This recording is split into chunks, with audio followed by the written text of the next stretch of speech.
moçada, bem-vindos de volta. Hoje nossa discussão é sobre previsão de propriedades de compostos iônicos. Boa aula! Muito bem, pessoal, a gente vai então discutir as propriedades de compostos iônicos no sentido de fazer uma previsão e posteriormente confirmar essas propriedades ou não, ou observar eventuais exceções e tentar explicar isso. Como que isso deve ser feito? Deve ser feito com base nas características das interações entre as espécies formadoras desses compostos, que são íons, como a gente viu na aula anterior. Então, como é que a gente vai fazer isso? Perturbando esses compostos, certo? Então, tem uma imagem aí da gente perturbando, ou de gente que perturba.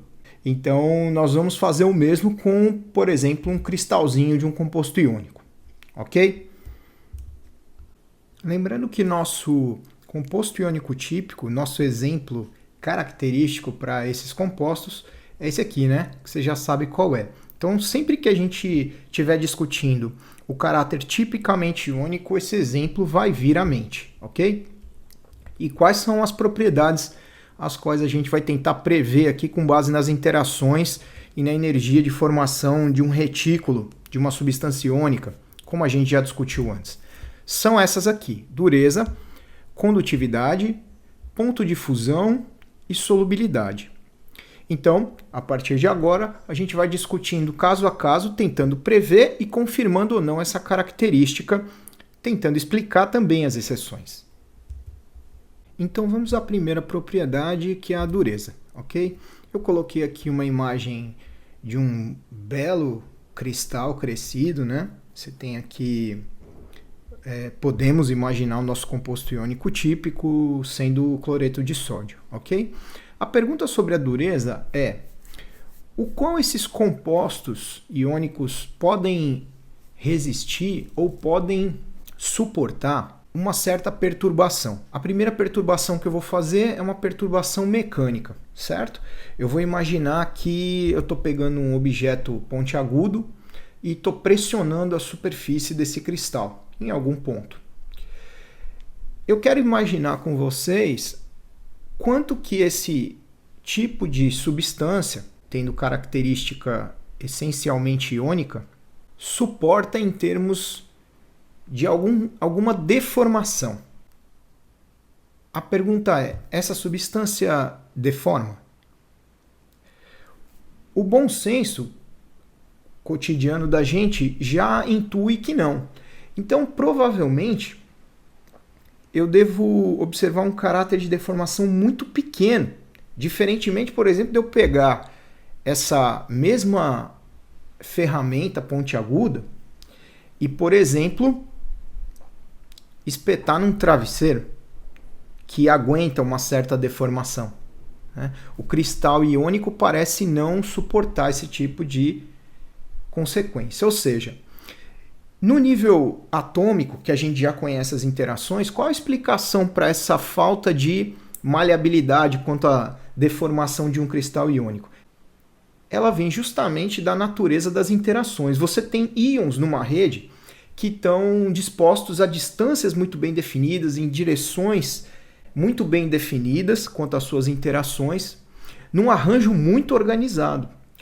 Então, você tem uma grande quantidade de energia envolvida ali, a gente viu pela energia reticular, para que esse compromisso fosse assumido. Quando você espeta uma ferramenta aqui na superfície, o que você está fazendo subitamente no nível atômico lá dentro? Você está mudando ou tentando mudar a distância de equilíbrio entre duas espécies vizinhas. Isso vai causar uma repulsão entre elas repentina, porque elas estão de fato numa distância que é a mais aceitável em termos da menor repulsão e da maior atração. Se você pressiona, você empurra uma para próxima da outra. Exato. Ela aguenta esse tipo de situação?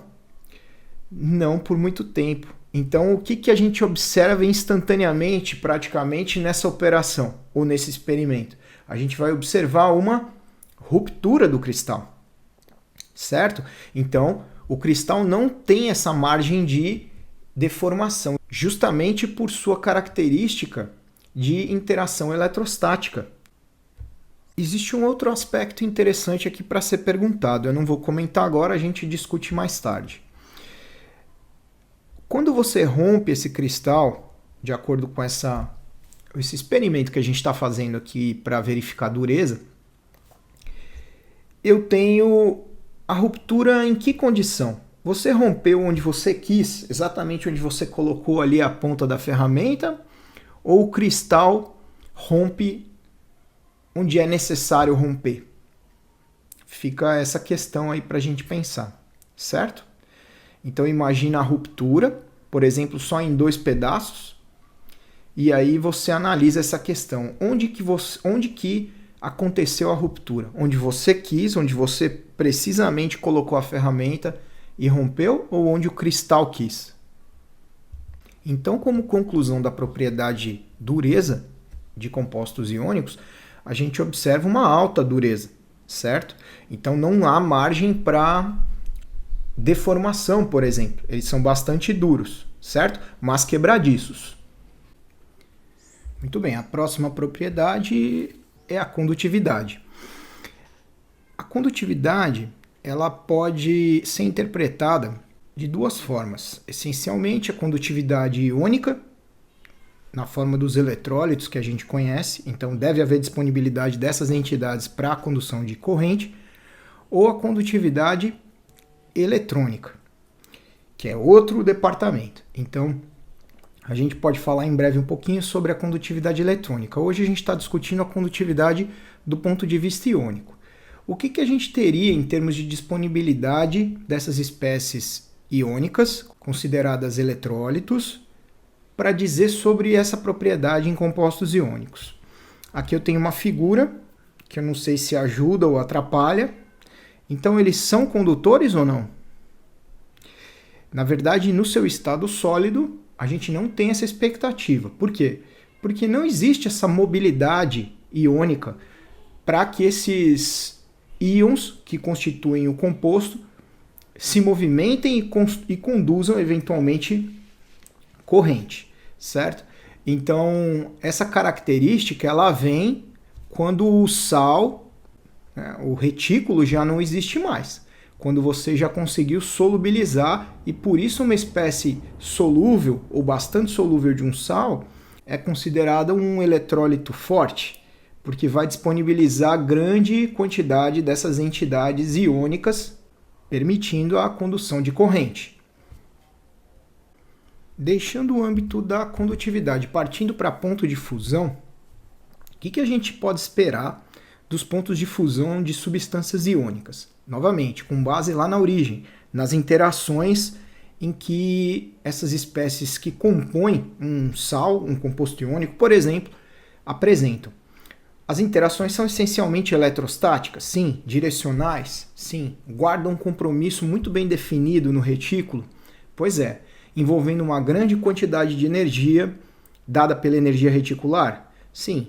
Então, se eu perturbar esse composto iônico com temperatura agora, nós fizemos uma perturbação mecânica para a dureza, agora eu estou fazendo uma perturbação térmica.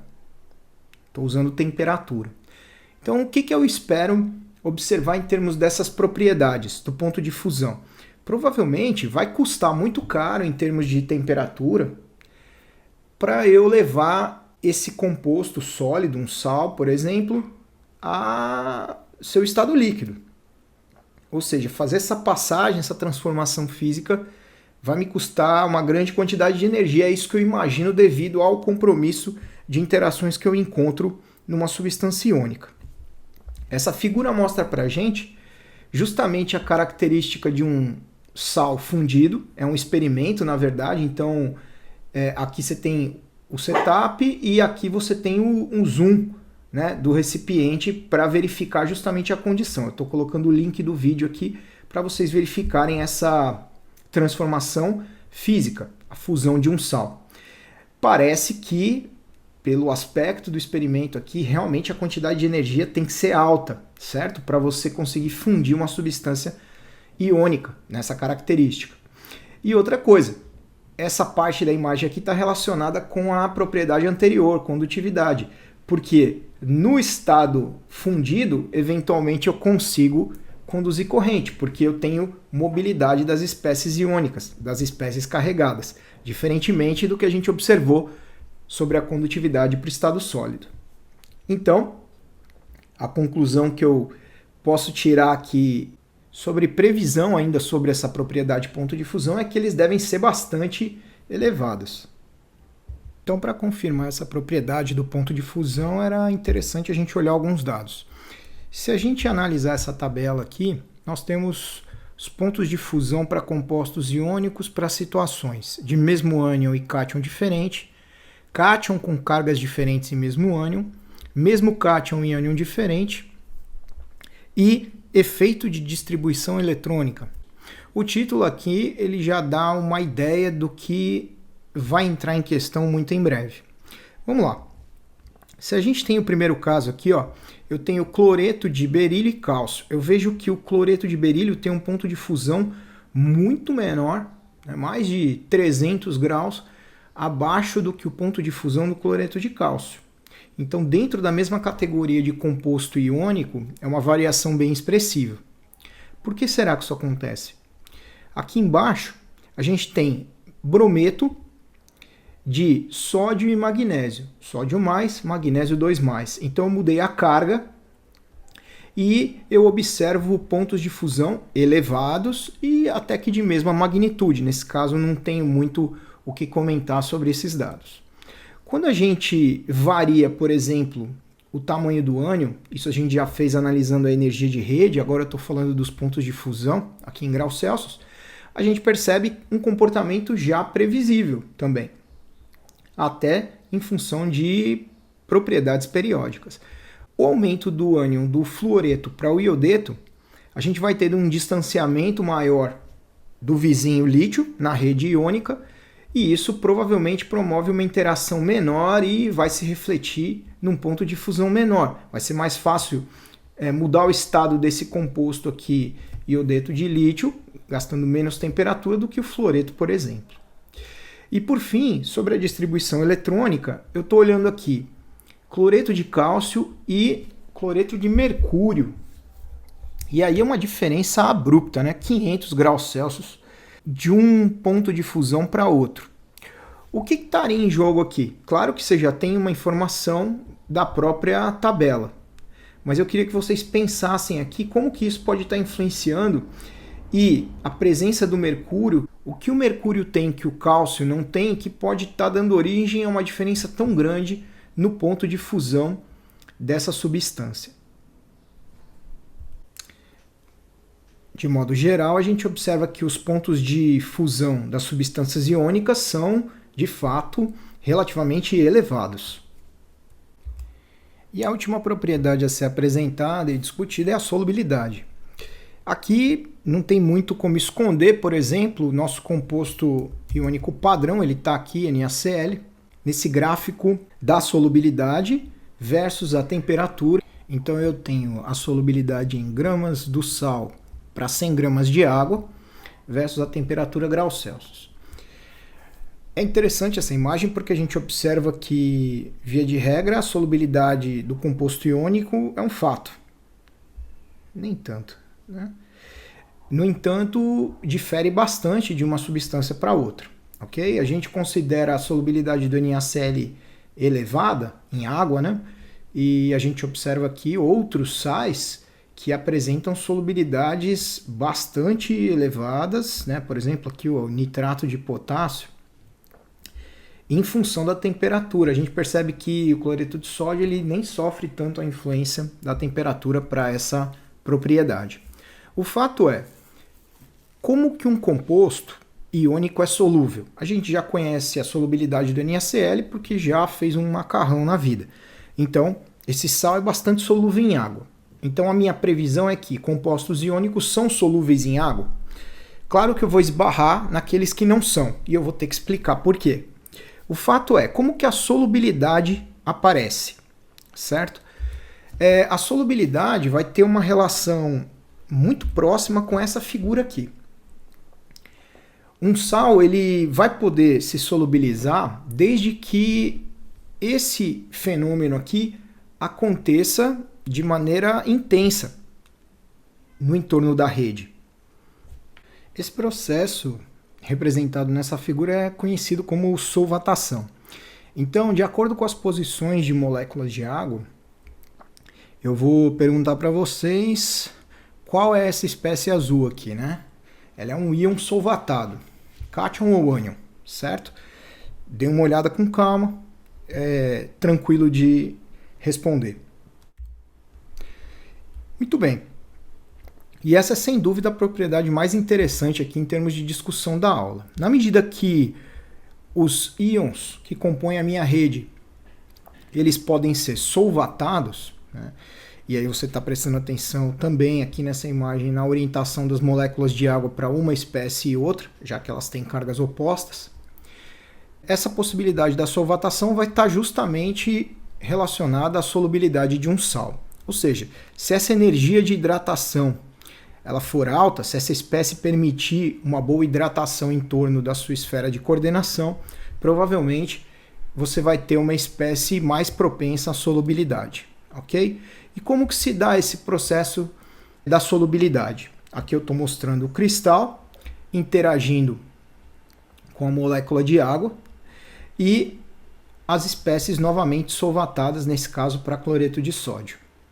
O importante é a gente imaginar sobre a reatividade do cristal, principalmente com relação às bordas, certo?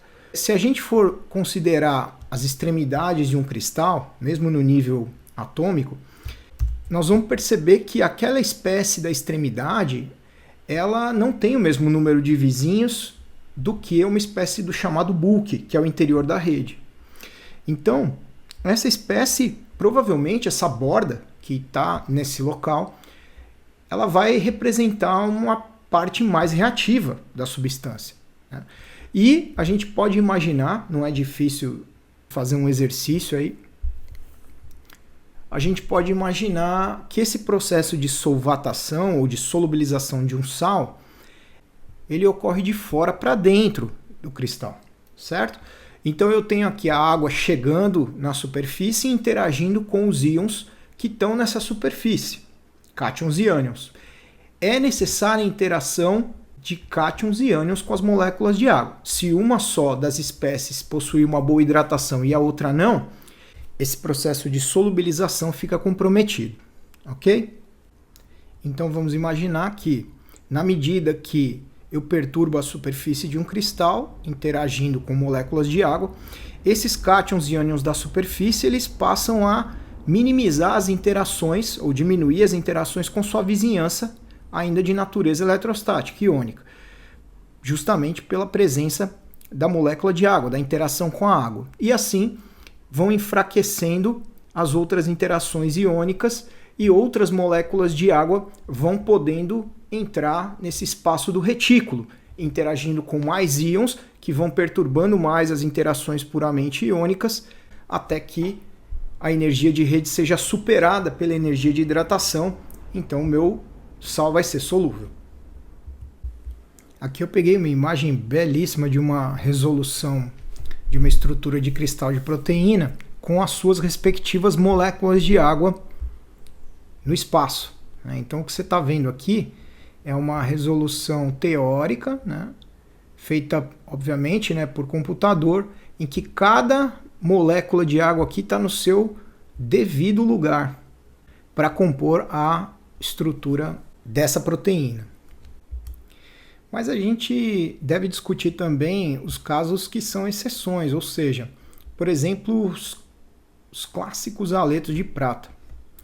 Aqui eu tenho soluções ou suspensões de fluoreto de prata, cloreto, iodeto e brometo de prata.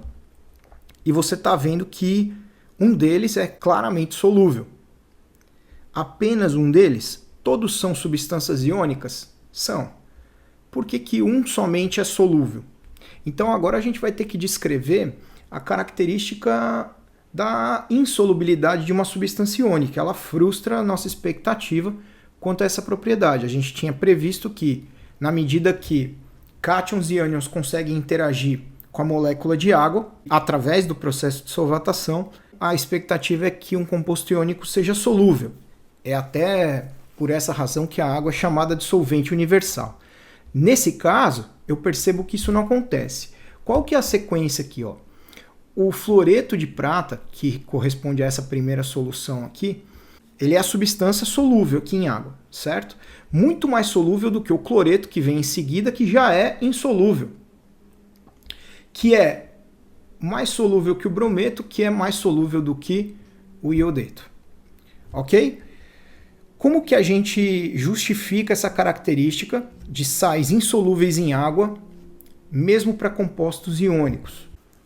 A partir de agora, a gente tem que começar a pensar em diferenciar compostos tipicamente iônicos, ou seja, aqueles que seguem as previsões em termos de suas propriedades, daqueles que apresentam desvios com relação a essas previsões. Então, se eu não tiver uma substância tipicamente iônica, eu não vou observar, por exemplo, o fato que ela pode ser solúvel em água. Exatamente. Por quê? Porque provavelmente esse tipo de substância, a partir de agora, deve apresentar algum grau de covalência. Esse grau de covalência ele vai ser discutido ao vivo, mais tarde, e ele tem relação com a formação de cátion e ânion e o que acontece com essas espécies, como a gente já viu em periodicidade, e com o poder polarizante do cátion, que a gente vai descrever o que é, eu quero que vocês vão pensando sobre isso, e com a polarizabilidade do ânion. Quero saber também o que significa essa propriedade polarizabilidade, que é diferente de polaridade, certo? Então, essa discussão vai ser amarrada na nossa conversa ao vivo. Se você, que não faz parte da turma, mas está assistindo, quer ver essa solução, aí você escreve aqui para mim nos comentários, que aí a gente faz a postagem da discussão. Ok? Então, considerando que nós temos um modelo quase que estritamente eletrostático para interação iônica, a gente percebe que o desvio no comportamento de algumas propriedades vai se originar do caráter covalente de algumas substâncias iônicas. Não significam que elas tenham interações de fato covalentes. Esse termo nem apareceu para a nossa definição aqui. Mas pela primeira vez a gente está observando a possibilidade dessa covalência ou desse grau de covalência participar em substâncias iônicas. Obrigado pela presença, pela audiência e a gente se vê na próxima. Até lá!